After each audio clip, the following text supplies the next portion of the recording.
আমরা তো হারিয়ে নিয়ে যাব, হারলে আমি যদি শপথ নিতে যেতাম তাহলে আমি রেজিগনেশনটা করতাম। এখন তো কোয়েশ্চেন ডাজন্ট অ্যারাইজ।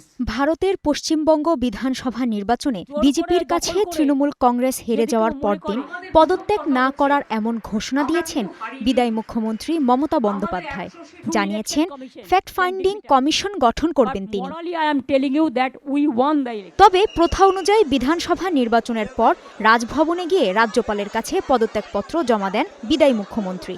এখন মমতা বন্দ্যোপাধ্যায় যদি পদত্যাগ না করার সিদ্ধান্তে অটল থাকেন তাহলে কি হবে? ভারতের সংবিধানের ১৬৪ অনুচ্ছেদে বলা হয়েছে মুখ্যমন্ত্রী রাজ্যপাল দ্বারা নিযুক্ত হবেন। অন্যান্য মন্ত্রীরাও মুখ্যমন্ত্রীর পরামর্শে রাজ্যপাল দ্বারা নিযুক্ত হবেন। এই মন্ত্রীরা রাজ্যপালের সন্তুষ্টি অনুযায়ী পদে অধিষ্ঠ থাকবেন। তাই মুখ্যমন্ত্রীকে বরখাস্ত করতে পারেন রাজ্যপাল। তবে এক্ষেত্রে আবার রাজ্যপালের ক্ষমতা শর্তযুক্ত করেছে সুপ্রিম কোর্ট। মমতার দলের বিধানসভার মেয়াদ শেষ হচ্ছে আগামী ৭ মে। তারা শুরু করেছিলেন ২০২১ সালের ৪ মে।